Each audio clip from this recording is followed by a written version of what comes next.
Hello, everybody. Welcome to this Friday's edition of Music Policy Forum Live, our weekly conversation program where we visit with a whole host of music stakeholders to talk about how we can collectively build stronger, more resilient, and more equitable music ecosystems. Today is a remarkably timely set of guests as our community is hurtling towards reopening at what feels like it's just picking up more and more speed. And there's just so much happening right now in music as the reopening process takes place. We are just so happy that all of you have taken time out of your incredibly busy weeks to join us at either part of the live program or watching the archive.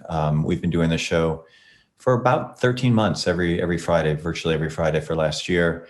All of the programs are available on our website at musicpolicyforum.org if you're curious and looking back at some of our archives. And again, for those of you who have been with us every week, you know that we love to just get a sense of who's in the room and who's watching live. Don't feel obligated, but if you're so inclined, feel free to put your who you are and your location in the chat, and we'll just get a sense of the depth and the breadth of who's with us this week. We know, again, this program, I'm based here in Washington, D.C. We started, last year really with a lot of global perspectives and just because of the sort of unique dynamics of the United States, we've really focused in on the U.S. Throughout the year. We know we have a lot of friends in Canada with us today. We're really excited for you to get a taste of what we're up against here in the United States. Over the next couple of weeks, we're excited to be featuring some other international perspectives as we continue our conversations. And as always, we really welcome and value your feedback and your questions and comments.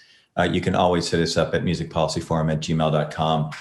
Your feedback is really important to us, and it's sort of essential to what we do with this program. So today we're talking about reopening, and in a few minutes we're going to bring in Sean Lynch and Curtis Monroe, who have done yeoman work, not only in their own venues, but with the National Independent Venue Association and helping support our national leadership team here at the REVS Initiative. Before I bring them in, Kate Becker with King County is with us. Kate, of course, is our Music Policy Forum board member and does fantastic work with King County out in Washington State. Kate, things are happening. And you're muted. At light speed suddenly, Michael, after fits and starts, here we go. So we spend a lot of our lives, as many of you know, in endless Zoom rooms. We have 18 pilot cities that are part of the REVS initiative that have been working locally to sort of understand how they can restart music as quickly and as safely as possible when the science allows, and how we talk about that with our community. A couple developments I want to touch on real quick before we bring Sean and Curtis in. One is, it really feels like we've had a kind of a flipping of a switch in terms of vaccine access. And again, this is not universal, and there are a lot of challenges around vaccine access and how we can get everybody a shot or multiple shots who wants them. But it feels like we've really transitioned from a supply challenge to a demand challenge. And it really feels like music communities are being asked to play a different role instead of just being another sort of stakeholder group like restaurants and bowling alleys and movie theaters just waiting for guidance on when to reopen. It really feels like there's a potential push towards activating music scenes to help on the demand side. And could you speak a little bit, some of the conversations that you're having or stuff that you're hearing across the cohort about the challenges of local government trying to encourage the reluctant people to get their vaccine and how music scenes can play a helpful role in that? Sure. Thank you, Michael. So locally, we have heard from our public health people, and we've also heard this at the national level, that we've hit the point of resistance, that mostly the willing have been vaccinated. And that now what we are doing is focusing on how do we get those who are unwilling or have equity challenges or access challenges, how do we get them vaccinated? So there's efforts deployed all over the place, including medical professionals going to people's homes and administering there, lots of outreach to different communities to get everyone vaccinated. But the music community has a special opportunity here, I think, to really play a key role. Certainly in Seattle and King County, our venues have from the beginning offered their venues as test sites and later as vaccination sites. But I think if you add some music to the mix and, and market it appropriately, we will be able to get people, especially younger people who weren't necessarily in line for vaccines initially, get them vaccinated and draw them into with music to really engage them. So that's one thing that I think folks are working on in different ways across the country right now. We are also, as you know, Michael, working in Seattle and King County on making sure that there are some resources for people who have been isolated for a year, who were at fear of never having their job back, not knowing where the pandemic was going, and really I think we all have some level of mental health issues right now from the year that we have been through, right? So we're putting together a public health fair that includes music and lots of resources so that folks can start to really re-socialize and get used to being with folks and get ready to come back into working in venues and that kind of thing. So we are targeting venue workers and cultural workers with those events and working with public health and lots of other resources to bring some available resources forward and make it fun and enticing so that hopefully people will come and also get vaccinated. That's so great, Kate. And we'll be talking more about this over the next couple of weeks. But just to build on what you're saying, we're seeing a number of our pilots. I don't want to name them publicly until they're ready to go public with this. But local government, local public health, working with venue coalitions, not just around the sort of performative things like a shot for a shot. Stuff like that's cool and it's really neat and it's fun. We're seeing a lot of innovative ways of incentivizing people to come out and get their vaccine. But we're starting to see some of our pilots go deeper. And we know that there's a lot of public health dollars out there. There are other dollars out there that are being invested in strategies to encourage people to get the vaccine. I think we, just to build on your point, Kate, I think in some quarters, people, if they were going to be enticed by Dr. Fauci and some of the other people, they would have been enticed already. They're reluctant for a lot of reasons. And it's really important that, again, music be viewed locally, not just as like I said before, another stakeholder that's just trying to get ready to reopen,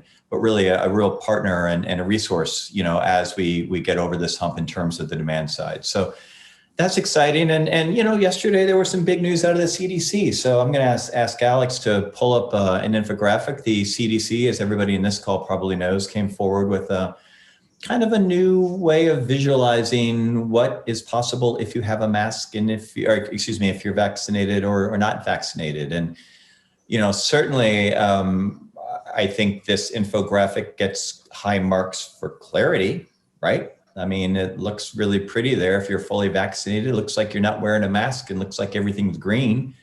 Looks like if you're not vaccinated, you're wearing a mask and things can be yellow and they could be red.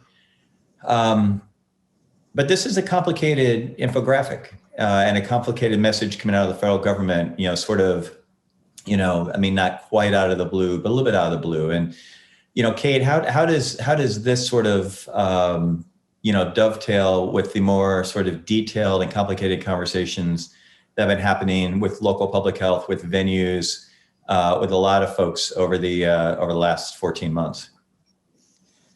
Well, it feels like we are radically shifting right now. And, I think this answers some of the questions that venue owners and operators have had, some of the challenges. This helps us get to a more clear state of what people can and can't do, of how they can welcome audiences back. Of course, one of the challenges is everyone wanted a runway and now things are opening very fast. Michael, I have big news from Washington State. Yesterday, Governor Inslee announced that we will fully reopen June 30th and maybe earlier if we can get our vaccination rate up. So it's huge. And it eliminates that runway for planning big summer festivals or planning, touring sorts of presentations in venues and shows. So yeah, it's a crazy time and it's a welcome time in many, many ways, because here we are at this moment where people can actually get back in business. So this is going to dovetail with the conversation we're about to have with Curtis and Sean, because again, the clarity around this graphic is spectacular, but part of what we've been seeing in the Revs community, and I really want to hold up what you said just a minute ago about the sort of mental health challenges and emotional challenges for musicians, for venue workers, for people coming back to work. Again, the whole point of the Revs initiative is that we want to reopen as quickly and safely as possible, and the science allows. And there's still a lot of uncertainty about what really is the science at this point, and what is going to be safe, and what do we do for people who are not able to get vaccinated for a variety of reasons. Alex, could you please call up the screenshot? Because if you look at, if you go deeper in this infographic and you look at the CDC guidance that came out yesterday, there's some really important language that's there on the website. And we'll read this to you real quick because it's, there's some important nuance here. So the CDC says yesterday that fully vaccinated people can resume activities without wearing masks or physical distancing, except where required by federal, state, local, tribal, or territorial laws, rules, or regulations, including local business and workplace guidance. And so again, part of the challenge and the nuance of what we're dealing with as we get into reopening, and we think about the implications for venue employees and staff, and the sort of relationship between audiences and venue employees and all of us, is that the CDC is making very clear here that local businesses have some rights and have the opportunity to, require masking, that can, be looking at distancing strategies, things like that. That it isn't quite as, green and red as we may have seen in the infographic, that there is some nuance here that still needs to be respected. And I think this is part of what gets lost in the message, and part of what we're going to have to really be navigating again as we move into the next stage of this work. Yes, all great points, Michael. Yesterday, when the governor made his announcement here, it took people by surprise, and there was a lot of concern that 10 days ago, we were considering going back to a more restrictive state known as phase 2, and now suddenly we're moving towards full reopening. The governor attributes it to the high percentage of folks who've gotten vaccinated, but yeah, it's a little bit of whiplash for everyone, and people are shocked. Some people remain concerned, some people wildly excited. But it's going to be difficult waters to navigate for sure. Yeah, and we've over the last couple of months used the the roller coaster image, and we've talked about, are we tick tick tick tick tick tick at this part of the roller coaster, and now I think clearly we're in the death drop, and it's just a real exhilarating and scary and fun, and all the things kind of rolled into one kind of time for everybody, and so. So let's bring in Sean and Curtis and talk about this really, really important document and process that they helped spearhead, a real collaborative process with a number of very important organizations to create these sort of national guidelines. And just a piece of housekeeping, we know we're going to have a lot of questions, or we hope we have a lot of questions. We love your questions. Go ahead and use the Q&A window in the Zoom function if you have questions you'd like to add, or you can put commentary or things in the chat as well, and we'll get to as many of them as we can. But Sean and Curtis, welcome again. Congratulations. Let's start kind of big picture and talk a little bit about, I think everybody at this point knows who NIVA is, but let's just do the real quick version. Talk a little bit about NIVA and kind of what your role has been in the organization. Just start there. Sure. So NIVA is the National Independent Venue Association. We were one of the orgs that spearheaded the Save Our Stages campaign nationally this year, and successfully passed the SVOG grant through the government here. So we've had a little bit of experience as far as lobbying side goes. Curtis and I were asked to work on this opening checklist. We had realized that the CDC was kind of moving to a checklist format versus a full document format coming up. And so we were able, through our lobbyists, to engage with the CDC directly and actually get their input on this document, which we found totally valuable. We based a lot of this on previous CDC guidance that was out there, since there wasn't very many industry-specific guidance out there. So we just keyed in and used the pieces that were out there for other industries and applied it to live venues, ran it through CDC, which they did give their peer review on it and approved our document. So we felt good on that portion there, but we just felt there was a need, especially with how rapidly things were happening even a month ago, to push this forward and get this out there as quickly as possible, because some states were opening entirely while Washington, Oregon, et cetera, were considering going into other lockdowns. But just having some sort of tool out there that everybody can coalesce around and have something to look at. Yeah, this is so good. So we're actually going to go through the document in a minute, but before we get there, I want to just kind of talk a little bit more about the process, because something that, again, people who work in the music community know very well, and people who are new to this community maybe, are learning, or sort of an evolving process, but just the fact that there is such a diversity of interest among different stakeholders in music. And one of the things that I think is really important about this document, and was very important about the Saver Stages lobbying effort, is that you're really being inclusive in terms of bringing lots of different perspectives to the table. So could you speak a little bit? You mentioned, again, sort of, quasi-formal input and oversight from the CDC, but also you have other industry groups at the table to help make sure that this is as universal as possible, given that, the specifics can be different in different situations. Could you speak to some of the other groups that were at the table and helping craft this and endorse this document? Sure. We had a core group that included APAP, the Coalition for Performing Arts Centers, NIVA, which is a talent organization that helped us put this document together, along with a couple of people in our lobbying firm as well, which had engaged us with CDC. So there was a lot of eyes that went over this thing. And Curtis, I think, can agree that we had many, many, many, many revisions on this checklist as it went through.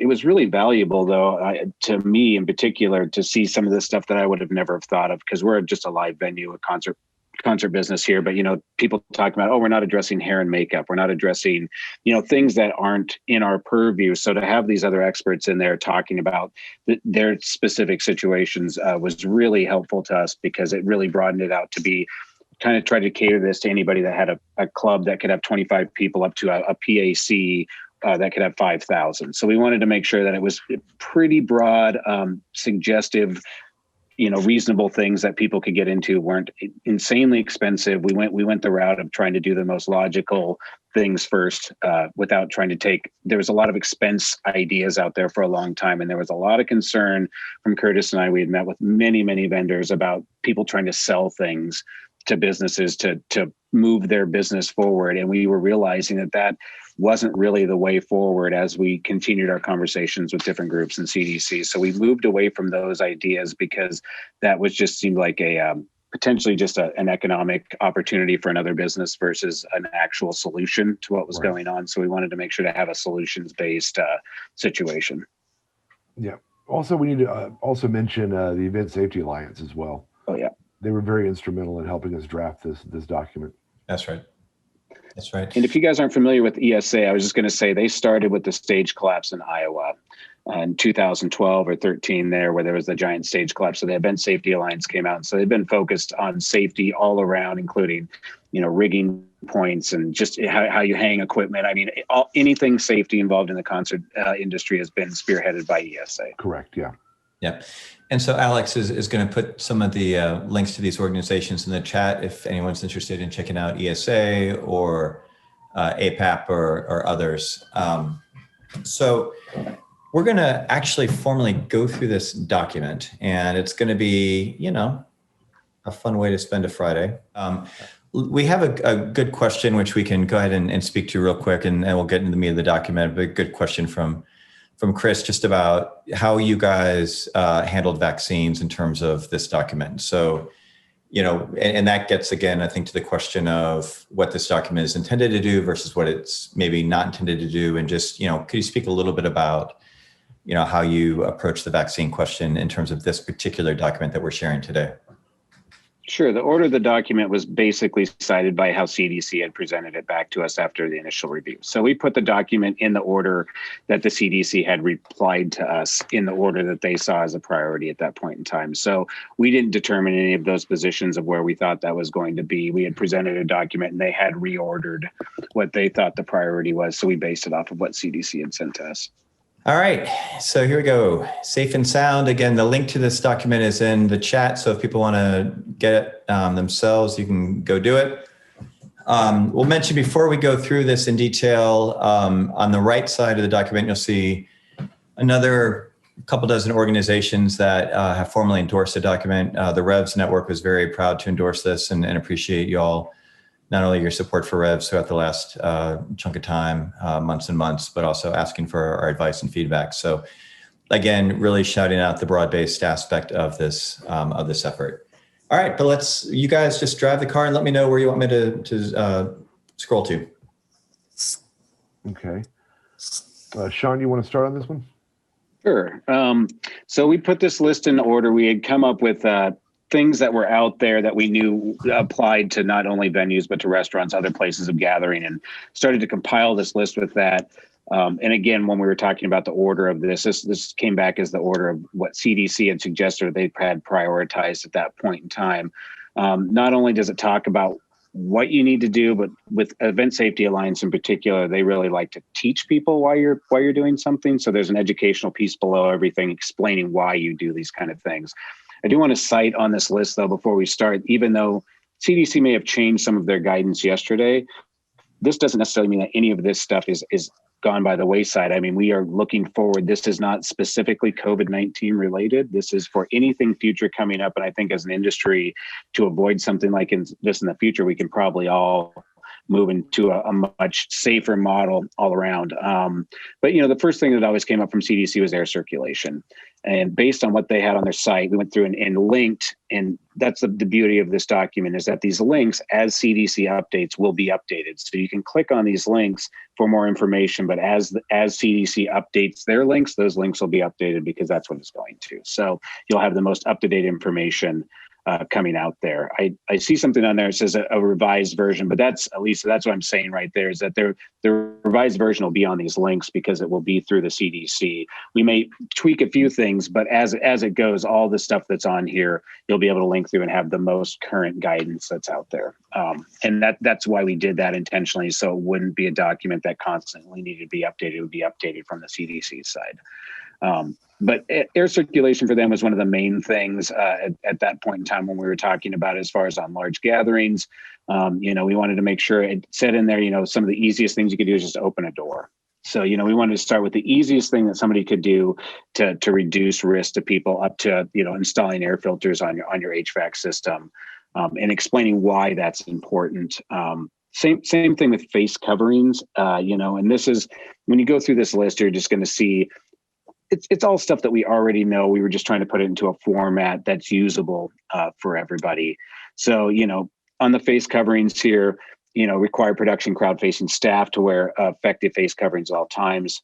Just trying to show what an effective face covering is. I think there's a lot of questions out there still about what's happening there or not happening there. But also, the face coverings here, as an industry, whether those are required or not, I think we're going to have some hesitancy, and I actually know that we are, with patrons coming into the venue. So they need to feel safe when walking into your place. And if staff having a mask on is going to make a patron feel safer, I think that's a step that we should be taking to bring that crowd level of security of coming to your place of business to a higher level. So a lot of these things here are not only just to keep everybody safe, but to show people that we're really indeed in, trying to present the safest situation, because we are going to have an issue with people being hesitant getting to these groups for a while. So I do think a lot of this stuff applies not only to just safety, but also to somewhat marketing of your venue to show that it's there. So I'll hand off next page to Curtis. All right. So we start here with temperature checks. We do not. Oh, hold on. I got technical problems now.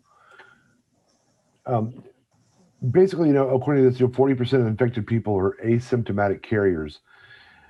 Temperature checks are not exactly great because of that, but what it does do is it kind of gives theater. It basically sets your tone and precedent for how you're going to treat the virus, and we think that's very important to try to do. So, while we don't necessarily endorse it, we also don't particularly want people not to do it. I think personally it's a good measure to take, just to kind of set a tone for people walking into your venue that you are taking the virus seriously. Food and beverage, which is important because a lot of venues do serve food and beverage.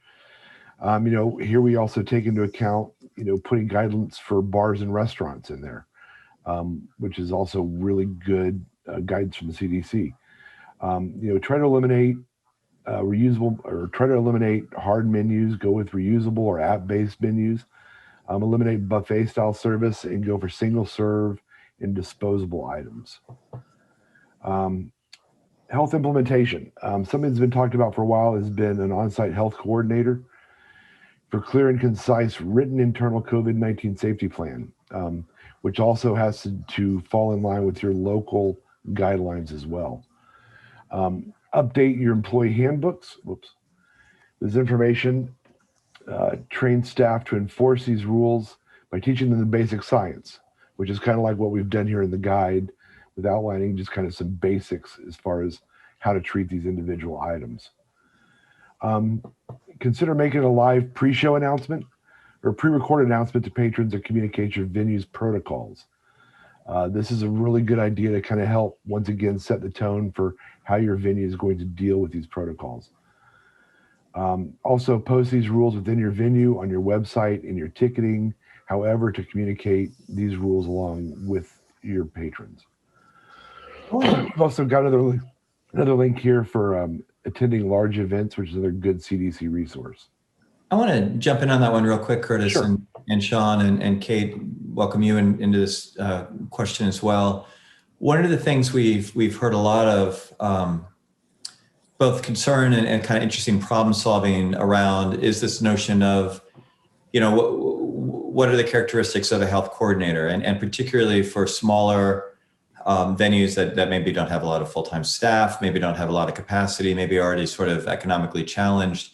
The notion of communities being able to hire one or more, maybe a squad of trained health coordinators that could resource that entire network of venues and really provide those resources and that counseling and potentially tapping into either public health dollars or other public funding to try to kind of invest in those resources. Is that something that if a venue or a presenter doesn't have, again, the scale of staff to have somebody be able to take that on themselves, or a full-time or part-time employee be that person, the idea of sort of resource sharing across a community of venues makes sense? Yeah, absolutely. I think that was something that's been discussed actually here within this group, and I think something like that is a great idea. If you could maybe bring on one person that can help coordinate with a bunch of different venues, how to set up their protocols and how to set up their venue, it's an effective idea. Now, there's a couple of different schools out there that do offer some coordinator training. It's relatively inexpensive, relatively fast, like 2 or 3 hours. It's something worth taking. I mean, it could be anybody from your production manager to your general manager to waitress or a bartender that wants to maybe take on that responsibility. Nice. All right, so moving ahead, and then we've got some good questions coming in. Let's just keep going through here, and then then we will do this. All right, touchless experiences. It's been something we've talked about since the beginning of the pandemic. Using touchless soap, paper towel, hand dispensers, sanitizer dispensers. It's a good idea. Also, if it's possible, provide mobile ordering for food and beverage, for ticketing, for shows that use programs and sell merchandise. Try to sell it off of an app. Try to use it from an app. Try to use digital versions. Basically, what you want to try to do is limit people sharing or touching other things. Now, granted, it's not as big of a source of transmission as previously thought, which the largest form of transmission is aerosolized droplets, which is what you exhale and inhale. The pandemic has revealed weaknesses in ordinary, hygiene practices, which is true. I mean, people should wash their hands more often. That's just kind of a general overview there. Hand washing is a healthy practice and prevents the spread of these viruses. Not just COVID-19. I mean, I want to be clear that this checklist applies not just to COVID-19, but to anything that's coming up in the future here. The one thing I think that COVID exposed is that there is a general lack of cleanliness around most people that are out in large groups that could probably be helped out in a future situation where this could help that situation. So I think just generalized having healthier things out there is probably a move forward, because hopefully this is the last pandemic that we deal with in our lifetime, but we should be proactive in trying to prevent that no matter what. Correct. And John, and Curtis, I so appreciate you saying that. We've heard that advice consistently from Mark David with the Music Venue Trust in the UK, who's been leading the REVS initiative in the UK. And his general orientation and advice is don't invest resources in sort of one-off miracle technologies that are due specifically, around COVID, but really think about the overall sort of, dynamics where many of our venues are incubators for all sorts of disease. Right. And really think about practices and investments that can be not just about COVID-19, but about everything that is already there and everything that may be coming down the future, down the road. Correct. Yeah, I couldn't agree more. There's a lot of snake oil out there for sure. Yep. Absolutely. Routine surface cleaning, this goes back a little bit to the last point. You need to keep your venues clean. You need to keep your areas clean. It helps overall in general with the healthiness of your venue. You don't have to do it every 10 minutes now, but every couple hours is really a good idea. Pre-show, post-show. A good cleaning regimen's important all around, for sure. Vaccination, testing, quarantine.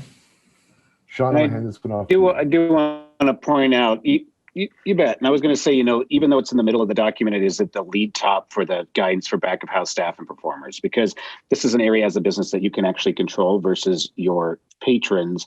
Some states want all vaccinated patrons in their places. Some states don't allow it by state law. So I think it depends on where you're as far as your requirement for these to come in. But as far as backstage, your staff and performers that are in there, this is something that you can control, and that's why that is listed at the top of the second part of this resource. So as far as vaccination, testing, quarantine, we all know vaccinations are going to get us out of this. So as much as we can encourage people to do that, the better. So pushing that out there, encouraging all of your staff to have it. I do believe in the future you're going to start seeing some writers that are going to come out for artists that are going to require all of your staff that's working to have vaccinations if they're going to be on site. So I do think you're going to see that side coming in, or, so some people may, if they choose not to get one, that are on your staff, maybe losing out on hours or potentially not being able to work some of these events because of requirements that are out there. But, anything that I think that we can do, and I want to expand on this a little bit more than what we just have in here, but as music venues in general, we have a unique ability that other businesses do not, which is a gigantic mailing list. And we have built the trust of our patrons that are out there by presenting events, which people paid pretty high dollar for a lot of times. And we've become a trusted source for people. So maybe messaging or using that resource that you have to message this out as a different voice than the CDC or a governor or, somebody in an authoritative position. Coming from a trusted source maybe is something that's convincing.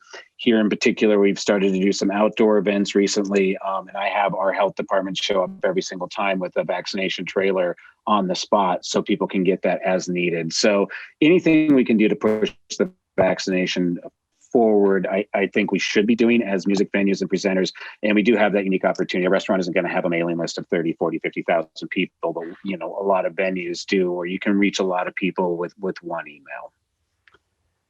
Yeah, and we can talk about this again at the back end of the show, and Kate and I talked about it at the beginning of the show. I mean, again, what we've really sensed in the last week to 10 days, again, is this shift towards really trying to authentically understand how music venues and music communities and local artists and presenters can really, play a productive role in that encouragement of the holdouts, of the folks who, for a variety of reasons, many of which are very legitimate reasons, have just not been able to or have not wanted to get vaccinated. And, again, we're seeing, you're seeing special sections, discounted baseball tickets for the Mariners. You're seeing $1 million giveaway in the state of Ohio. You're seeing $100 savings bonds for state of West Virginia. You're seeing a lot of one-off things, like you get a shot of liquor. I mean, there's a lot of things that people are trying, and it really is our hope and our expectation that we're going to see more grounded, more intentional, and more strategic efforts to really understand how music communities can really play that role, because I think we all agree. I mean, all the things that you're laying out here, you know, we get everybody vaccinated. A lot of these things, again, we're still going to be doing because of the general need to just be healthier across the board. But a lot of these things we're not going to be doing, some of the more performative things around temperature checks and things like that. So, I think, we're all in the same boat as far as that. We also, need to recognize, again, and this is, fairly obvious to people who've worked in this stuff or thought about it. And maybe if people haven't had a chance to really think about it as much, maybe isn't as obvious, that we are a deeply divided country with a lot of different sort of viewpoints and ideologies and perspectives on how we define freedom and liberty, and what we're obligated to do and what it means to be patriotic. And you look across, again, we've been fortunate with the Revs initiative to be working in 18 cities across the country, and you just get a sense of different things are going to play differently in different parts of the country, and we have to be very pragmatic and sort of root ourselves in that. So there's not going to be a one size fits all thing on vaccines or anything else that we're doing here. So all right. To that point, Mike, I was going to say there's not a one size fits all for even communities, because every single location is different. Yep. You're going to be dealing with your local health department. These are not guidelines. This is guidance that you can take to your local health department or implement yourself. But all health is local. If there was one thing I could take from the CDC meetings, is that all health is local. So even though these things are out there, they're not going to supersede anything that you have in your local community. And this is meant to be a tool for venues to be able to take forward to their local, officials if they're having troubles opening or even convincing somebody what the right path forward is. And to say that there's a document that's been CDC reviewed and they agree with this, it's been endorsed by many people. So you have some sort of ammo that you can go to your elected officials and say, here's a tool that's been out there. It's been reviewed. Can we do this, especially if you're struggling at all in certain situations, or if there's some hesitancy out there, you have something to bring forward to them that has been reviewed by the CDC.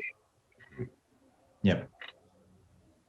So I think, hospitality craft services makes total sense. You mentioned before how I've heard you say before, and I said earlier in the program today, how, it's neat for independent venues to be working with, kind of larger presenters to think around issues like hair and makeup and stuff like that. It's fun to, kind of think about, oh yeah, I mean, that's stuff we need to be considering as well.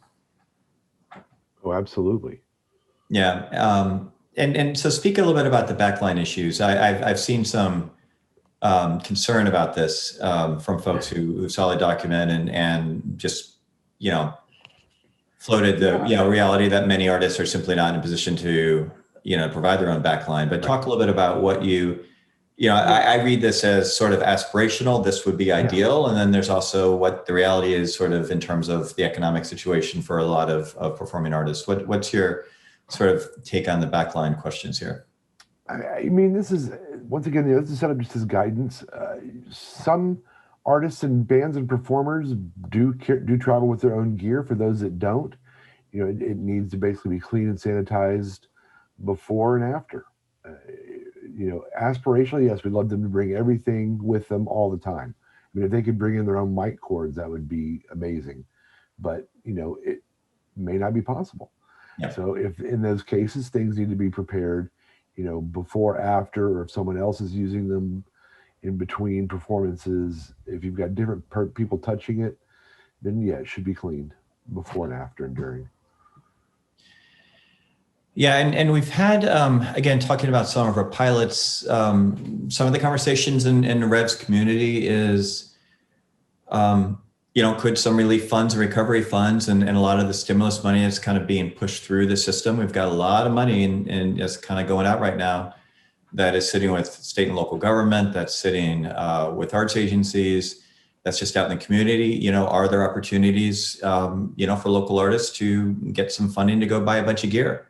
Right. We have a lot of music stores that are struggling, that need customers, and there's a lot of, opportunity to sort of get some money put in the street. So, if the importance of backline from a safety perspective and a health perspective is another encouragement in certain communities to go ahead and get some resources out for musicians to buy some gear, I think that's a super smart argument in certain circumstances. And once again, it'll depend upon each individual's unique need in what they need to provide. Yep. All right. So I'm going to stop sharing. Again, the link to this document is in the chat if people want to call it up on their own. And we've got some great questions in here. One just very easy question, again, just for those of you joining late. This program, just like all of our programs, will be recorded and archived, and hopefully will be something that'll be of use down the road. It'll be on the Music Policy Forum website later this weekend or early next week. So we've got some great questions in here. Let's see what we want to take on first. So, I think we've talked around the vaccine piece. I don't know if there's anything else we want to, kind of add to that. I guess one specific question that we saw come in the chat is, are you anticipating doing a revised version of this particular document in light of yesterday's announcement and maybe putting, sort of the vaccination language, maybe centering that a little bit more at the top of the document? Or do you kind of feel like this is baked, it's endorsed, everybody's signed on, this is what it is, people can make their own decisions with it?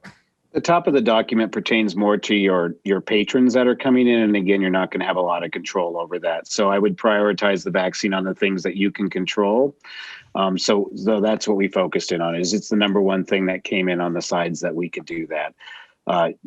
Again, certain states, some states are requiring vaccine passports, like in New York or Hawaii, to get into places. There's other states like Montana, where I'm at right now, that you can't do that by law. So if you do that, you're violating the law. So there's a lot of gray area in there, and everything is local. So it doesn't matter how it lays out. You're going to have to deal with what your local situation is, and the best route that you can deal with your local situation. So that's what I would recommend on that. But I'm just going to continue to go back and just say the messaging that we can put out there for vaccines is probably going to be the most important versus just asking or requiring it. Let's just get it done, and then we don't have to worry about it. I just am a firm believer if we can communicate that out there, and people will start understanding that's the most important thing to get back to normal, that the better off we're going to be. Absolutely. Awesome. We carry a big voice. Yeah. This is a great question from Barbara Rishin. Barbara asked or says that her club is smaller, does not have an HVAC system. She thought that running fans wasn't good because it could spread the virus. When you say install air filters, does that mean into an HVAC system? Could you talk a little bit more about sort of what we do with smaller clubs that don't have the full HVAC setup? Absolutely. If you don't have a full HVAC setup, air movement is a key. You need to be able to move air. You need to be able to also recirculate air. So that means opening up a door, a window, anything that will help allow fresh air into the venue. Because recirculated air after a while is just not a good thing. Yeah, and I agree with you, Curtis. If it's nothing or a fan is way more effective than nothing going on. You want some movement. Right. The CDC, one of the first things they recommend is fans and air movement and opening a door, all of which are fairly inexpensive. Mm-hmm. Now, as far as filters, the MERV filters, like in a basic air filter, is a good option. You can also use portable HEPA air filters, but once again, that's a cost problem. Yeah. Here's a good question around insurance coverage. And the basic question, and thank you, Matt, for asking it. Basically, what is what's the noise around insurance coverage regarding reopening? Are policies changing, more difficult to come by? And can organizations and individuals really find pandemic-related protection from insurance providers? I don't think at this point in time you're going to be able to find pandemic protection. I do know that nationally we are working not just with venues, but with many businesses about business interruption based on something like this. So I think that's probably going to be the best route moving forward. And this is a huge restaurants, you name it. Anybody that had an interrupted business during this thing is looking for some coverage on business interruption insurance. And I think the angle that it's coming from is similar to what a flood insurance policy is, which is basically a federally backfilled insurance policy that if this came up again, that would be subsidized either through an insurance company or by a policy through the government that would backfill that as it comes up. But that is in talks, and that is the next basic advocacy policy thing that we're moving forward on with many industries at this point in time. And again, you know, one of the reasons we put the links to some of the other supporting organizations in the chat is one of the beautiful things about where we are in 2021 versus, you know, 10 or 15 years ago, is that no matter where you fit in the music ecology, there's very likely an organization that represents your interests or that aligns with what, you know, where you fit in terms of if you work with a venue, if you're on the artist or the talent side, you know, if you're with a larger institutional presenter. I mean, there are organizations that are thinking about these policies, that are advocating on behalf, that are interested in hearing what's happening on the ground. And so sort of global advice for everybody who is coming in a little bit new to these conversations is figure out, again, what role you fit in, you know, where you fit in the ecosystem, and find that organization that you can join, most likely for free, and be in those conversations. So again, you know, NIVA, you know, Sean and Curtis are kind of leading up this effort on this side. There are other committees that are doing different pieces of the work. And it's going to be really exciting to see kind of how that all develops. These are great questions, y'all. Thank you so much, and keep them coming. We've got about 10 more minutes. Heather Albright with a great question around, are there musicians out there doing PSAs encouraging vaccinations for safer indoor concerts? As we said earlier in the program, we are excited about early conversations that we're seeing among some of our Reopen Every Venue Safely pilot cities, where public health and local governments are working with local venues and artist groups to think about that messaging and think about you know, what can be done in a more holistic and encouraging way, not just, again, ticket giveaways and merch, but also PSAs and other media efforts. We were really excited earlier this week to host a session highlighting some really fantastic work done by the Vera Project in Seattle, which is a youth-facing music nonprofit that has got tremendous credibility in the Seattle region with young people interested in music. They talked about funding they received in part to do a PSA campaign featuring Kimya Dawson, who is one of my favorite human beings in the world, and remarkable musician and character. And so the idea of getting the Kimya Dawsons of the world out there doing these PSAs is going to be a big part of the puzzle moving forward. So Heather, you're absolutely barking up the right tree, and you know, hit us up at musicpolicyforum@gmail.com if you want to brainstorm further about what you're thinking, or if you have some specific ideas. Heather Castle's great. I also wanted to just cite, oh, sorry. Oh, no, please go ahead, Sean. Sorry. I just wanted to cite on that last, I just wanted to mention that if anybody saw Dr. Fauci on any of the Sunday shows this last week, this is exactly what they're talking about as far as communicating out there to people that maybe don't want it, is not only getting like musicians or sports figures or people that are out there to communicate this message. So I think nationally, you're going to start seeing this coming up here very quickly. Yeah, and just to build on that real quick, not to get into a rabbit hole, but it's going to be really, I'm optimistic, and I'm not sure this is going to come together, but I think those of us who have been fortunate to work in the music community for a long time know that there's a big distinction in authenticity between, you know, are you know, just putting, you know, media figure X out there, you know, on a 30-second spot during the NBA playoffs, or are you really thinking about the interpersonal networks that make up our music scenes? And are you really investing in the credibility of people who, so it's friends and neighbors and colleagues and local artists and local non-commercial radio stations and all the, you know, all the sort of depth of the infrastructure that exists organically in many of our communities. You know, not just, you know, let's just, you know, I don't need to name names, but let's just throw somebody out there and say, hey, you know, go get vaxxed. So it's going to take all those things. And hopefully, again, in the next couple of weeks, we will talk more specifically about some exciting models of putting some resources towards that. Heather Castles with a fantastic question, which I think almost veers on rhetorical because it's so freaking hard to kind of answer. And I don't know if there are any good answers on this. And Kate, you may have some thoughts from the King County side, but any thoughts or opinions on shows with young audiences that may not qualify for vaccines? Ooh.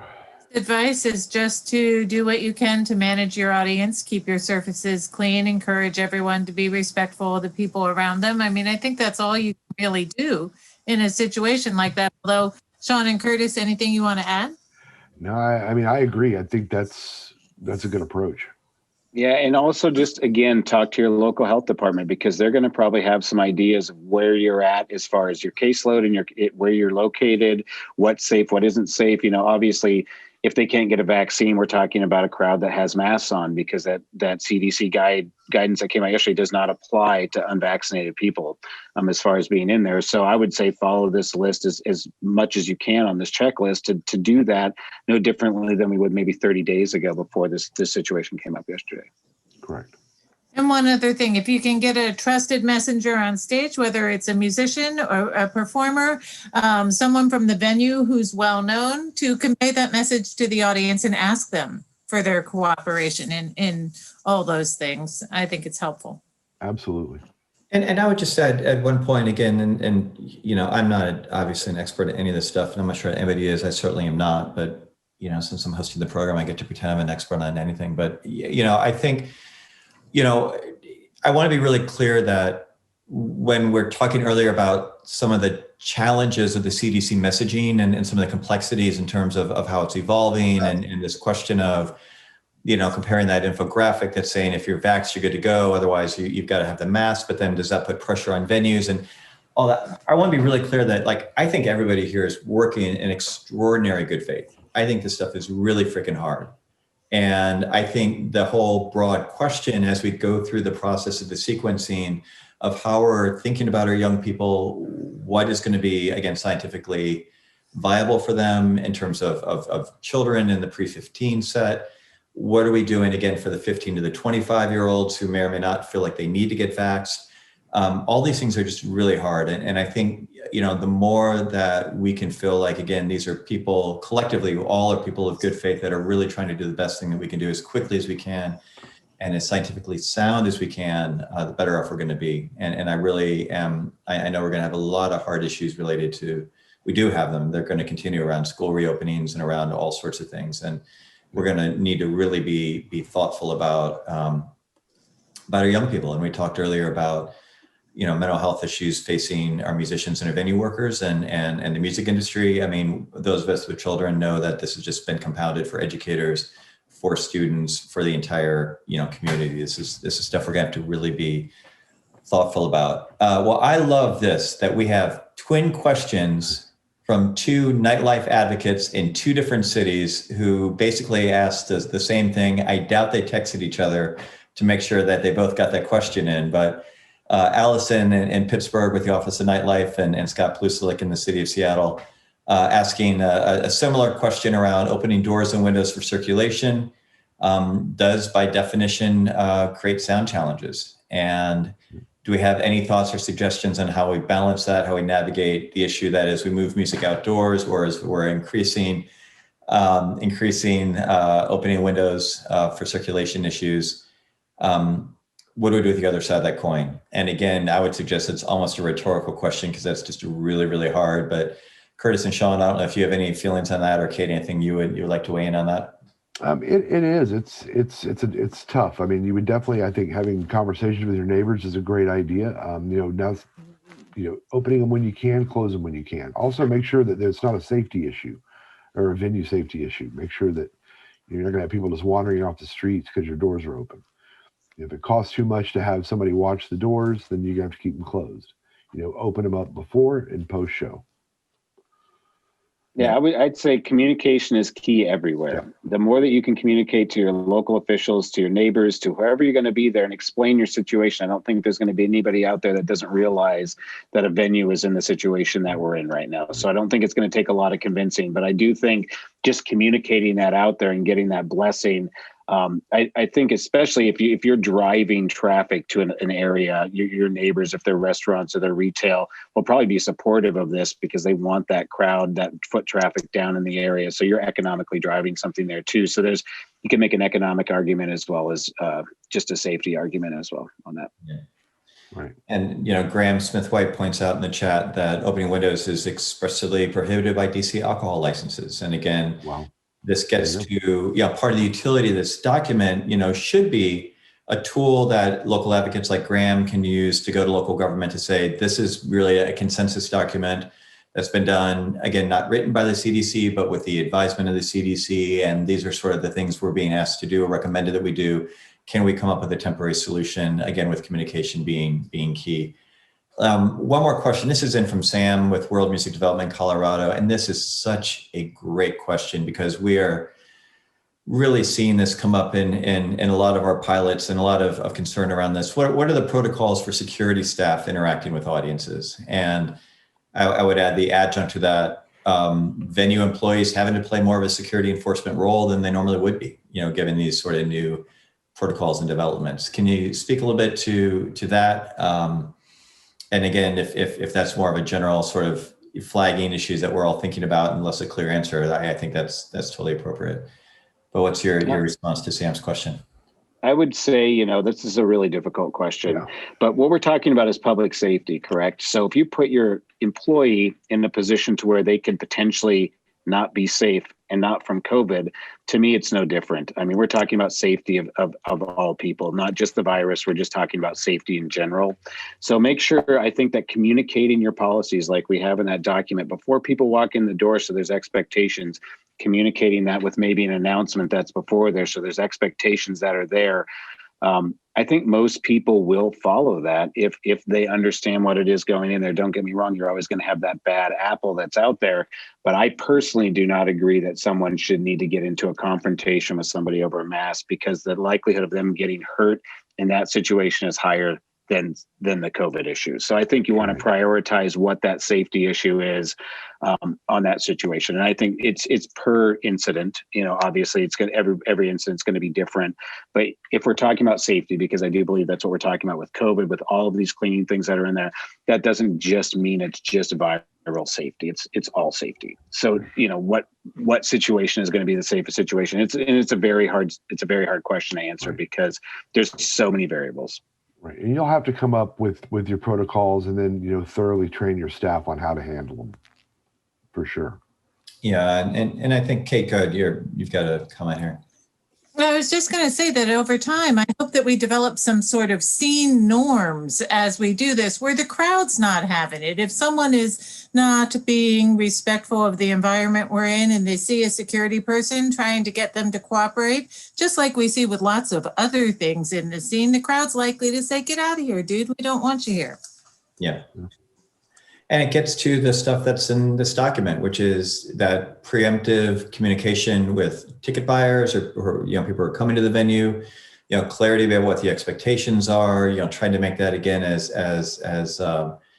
black and white as possible. And I just want to hold up again, and again, the Seattle Revs cohort has been doing significant work on this. And I really hope that people across not only are the Revs pilots, but other communities that are not part of the Revs pilot can really be thinking about, again, the emotional and the health needs of our venue employees. Right.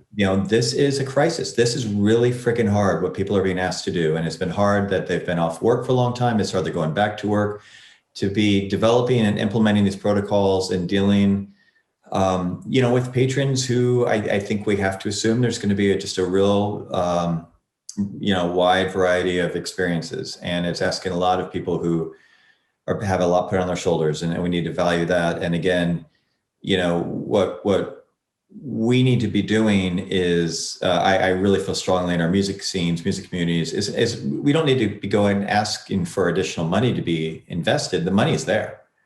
Money has been allocated. Congress has put a lot of money, and the Biden administration has put a lot of money on the street for reopening, for recovery, for getting back to whatever the next normal is going to look like. And so we need to be, if there are opportunities for us to be tapping into those resources and investing them in ways that make sense, we can be, can and should be doing that on behalf of our artists, of our community, with our audiences and our venue employees. Well, I think we are at time. I don't think we're at time. We are at time. Sean and Curtis, again, thank you so much for joining us today.